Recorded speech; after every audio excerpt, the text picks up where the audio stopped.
I really want us to have our Icelandic krona, not the stupid euro. Iceland's economy is on a growth spurt. Sites like these bring tourists flocking in ever greater numbers.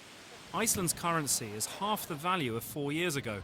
Tourist attractions, such as these sulphur baths, are now generally more affordable than they were.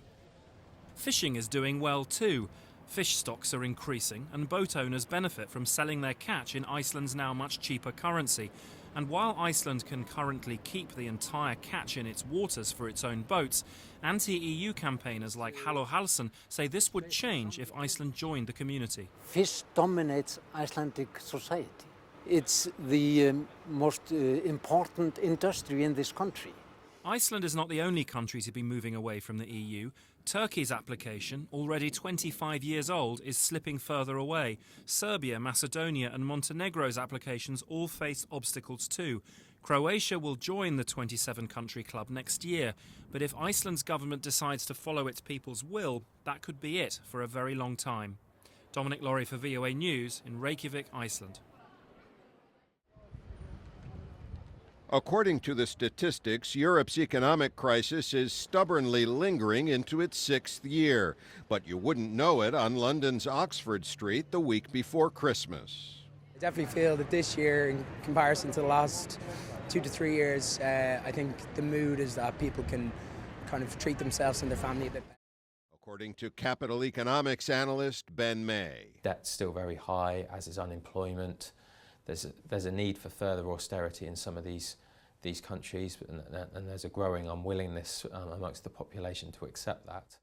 At London City University, Professor Kevin Jones heads the Department of Computer Sciences.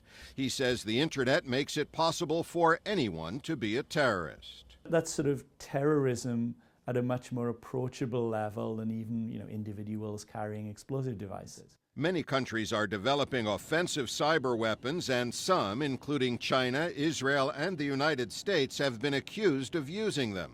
Admiral Stavridis. I think it's too soon to bring that into the alliance, but that's an area that I think individual nations.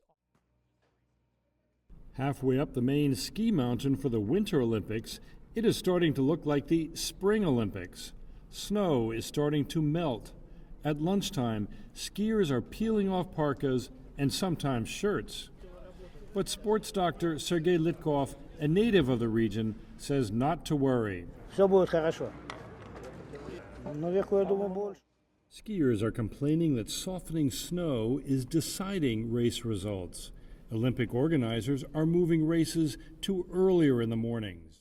Climate change makes technology increasingly key for the Winter Olympics.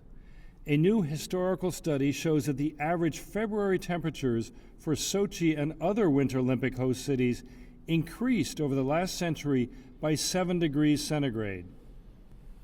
In the mountains above Sochi, people hope there will be enough snow for the Olympics' final event, the men's cross country, on February 23.